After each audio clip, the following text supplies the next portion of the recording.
ધ્યાન વિશ્વ કેન્સરના દિવસે જનજાગૃતિ અર્થે એક બહુ જ મોટો સંદેશ આપવાનો ઈચ્છુક છું, જેની અંદર કેન્સર એટલે અંતિમ સમય નથી. કેન્સર જો જલ્દી ઓળખ થઈ શકે અને યોગ્ય સારવાર થઈ શકે તો આપણે કેન્સરથી લડી શકીએ છીએ. હવે આ બીજો પ્રશ્ન ચાલુ થાય કે એની અંદર કેન્સર શું છે?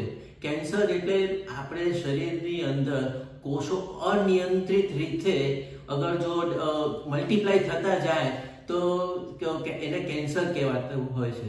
સામાન્ય રીતે એક ઉદાહરણ આપું કે આપણે શરીરની અંદર ક્યાંક ઘાવ થાય, ચામડી નીકળી જાય, અંદરથી સ્નાયુઓ નીકળી જાય તો આપણે પેલું સ્નાયુ ફરતી રીજનરેટ થાય છે, એ મલ્ટીપ્લાય થાય છે અને પછી જ્યારે કમ્પ્લીટ આપણે સ્કિન સરફેસ ઉપર આવી જાય તો પછી સ્ટોપ બટન દબાઈ દે આપણે શરીર. એને ઓટો રેગ્યુલેશન કહેવાય, એ નિયંત્રણ કહેવાય.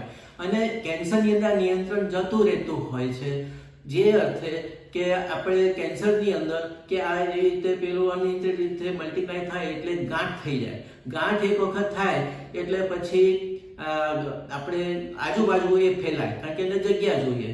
તો એવી રીતે બીજા ઓર્ગન્સમાં જઈ શકે, લિમ્ફેટિક્સમાં જઈ શકે, આની અંદર લોહીની અંદર જઈ શકે, જેને મેટાસ્ટિસિસ કહેવાય. એ ગમે ત્યાં પછી લોહીમાં જાય એટલે મગજમાં કે લીવરમાં કે લંગ્સમાં કોઈ બી ઓર્ગનની અંદર જઈ શકે, તો આને મેટાસ્ટિસિસ કહેવાય. એ સ્ટેજ 3 કે 4/4 નું આપણે કેન્સર કહેવાતું હોય છે.